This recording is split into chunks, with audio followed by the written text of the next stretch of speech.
Hey everybody, I'm going to show you my 150 gallon fish tank setup. This is my Oscar tank. Right now, my sump's running. My water levels are where I want them to be at. I like it like right below the black trim on the tank. Down here, below the tank is where your sump system's at.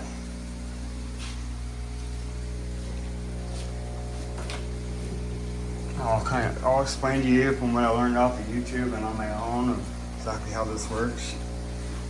So like I said, right now the system is on.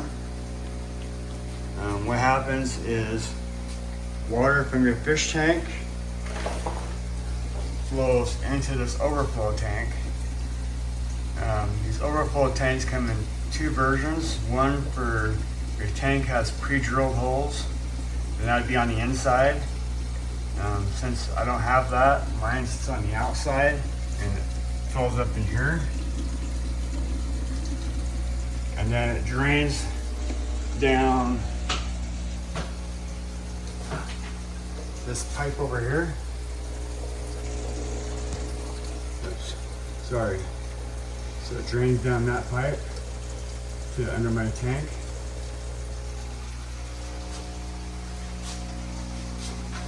Which is right down here.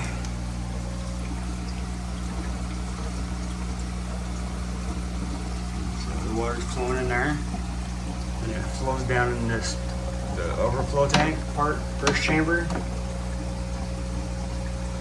After it flows through that, it fills up, and then comes out here to your second chamber.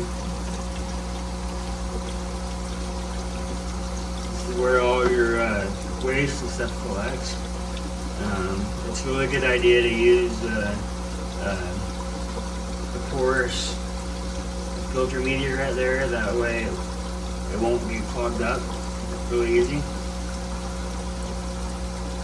So after you go through that,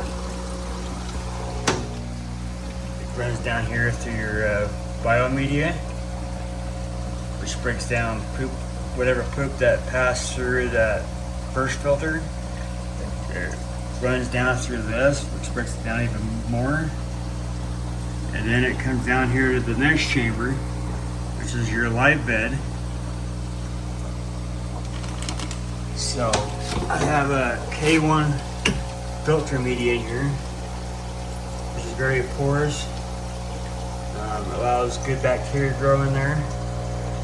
And I have some really big air stones in there that's controlling all that water movement. I'll show you that when I shut the power off, to show you what happens when there's a power failure. Alright, so then after it goes through your live bed media, then it comes down here, right there. Those collections of K1s there's a filter flush right there. And then from there it runs over here to the last chamber, the last two chambers. This one has the return pump, water pump. That's where all the water returns back to the fish tank.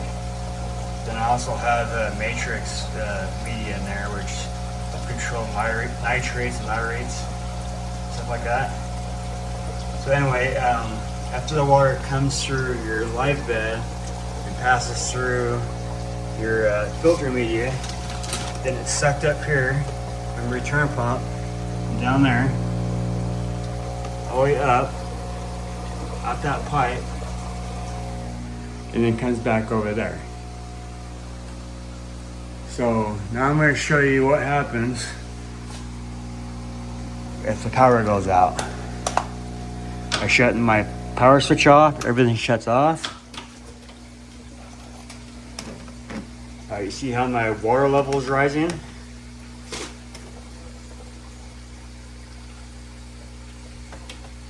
And the fish tank level is lowering because it's draining the overflow over there, just coming down here.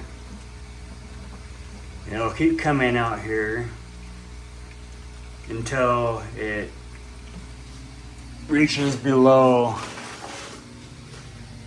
those lines. And then for backup, I have a pre-drilled hole right there. So it's just an extra safety thing there. That way, just in case it kept draining out through there, it's only going to allow it to go so far until it reaches that hole. And once it reaches that hole, it breaks the water siphon, and the water would be flowing down here to your sump tank anymore. So it's just that's one of the things I learned off of YouTube when I was doing my research on this stuff. So it's a good tip to know. So anyway, as you can see, I marked the water locations on my tank. So right now it's off. So you see I got my line at my off mark. And there's my balls, my bubble balls I was telling you about. I used to move the media around. There's my heater. All right, now I'm gonna turn this back on, and then that'll be the end of the video. All right, 1 second. All right, tank's on. Nothing moving through there yet. So I start pumping water up here.